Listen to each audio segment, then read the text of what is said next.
Minister for Health and Social Development Ronnie Skelton says elected representatives are being marginalized by the governorship of the British Virgin Islands. According to Minister Skelton, the BVI now has a governorship that is trying to be everything at once, including doctor, judge, and executioner. The territorial representative challenged his colleagues in the House of Assembly to stand firm and not waver in their representation of the Virgin Islands.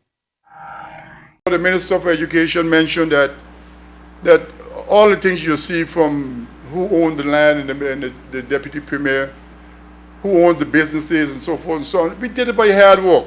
But somebody think it wasn't done by hard work, it was done otherwise. And you know, we are being marginalized, so to speak, and we need to stand up and say that this is our country and we build it in spite of what other people may think. You know, there are those of us, you know, there are two sets of slaves, Madam Speaker. There are house slaves and there are field slaves. And I am so happy that I came out of the field slave lineage.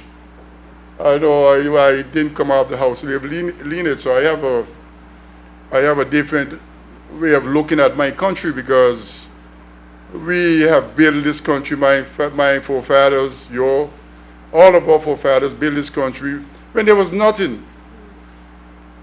You know, I hear my mother talk about when there was an administrator and he was the doctor, the judge, the executioner. He was everything. Those days are no longer here. And now we have a governorship that seems to believe that those days should come back. And I am saying no. And I need the leader of opposition help.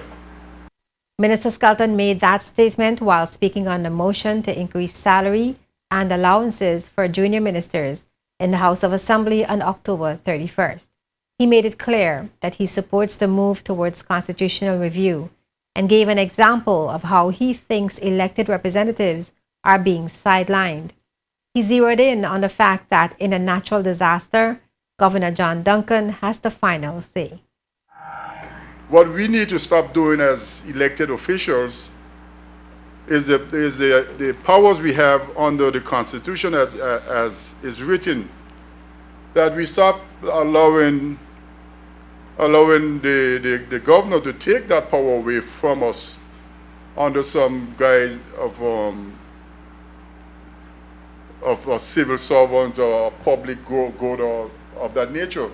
And if you don't be careful, it will happen, because everything could be classified as a disaster, Madam Speaker. And if you classify things as a disaster, then the Constitution says the governor is in charge. If you consider something to be a public emergency, the governor in charge. So we go on the side. You know, and when I argued the point that in 2007 we were doing the Constitution, Madam Speaker, and the junior ministers, they have some of these arguments to carry forward. You know, most of us in this house had hurricane experience, disaster experience, than anybody coming out of England to sit as governor. We know how to take our country and put it back together after a hurricane. And we were good at it. Now we have somebody with no experience, absolutely no hurricane experience, so they're in charge of the thing.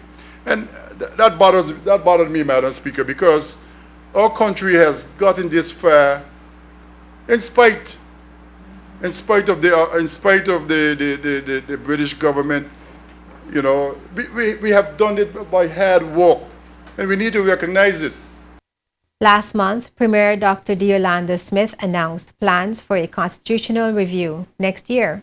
The Premier told the media that the constitutional review essentially looks at ways to reduce the governor's responsibilities and increase those of elected officials.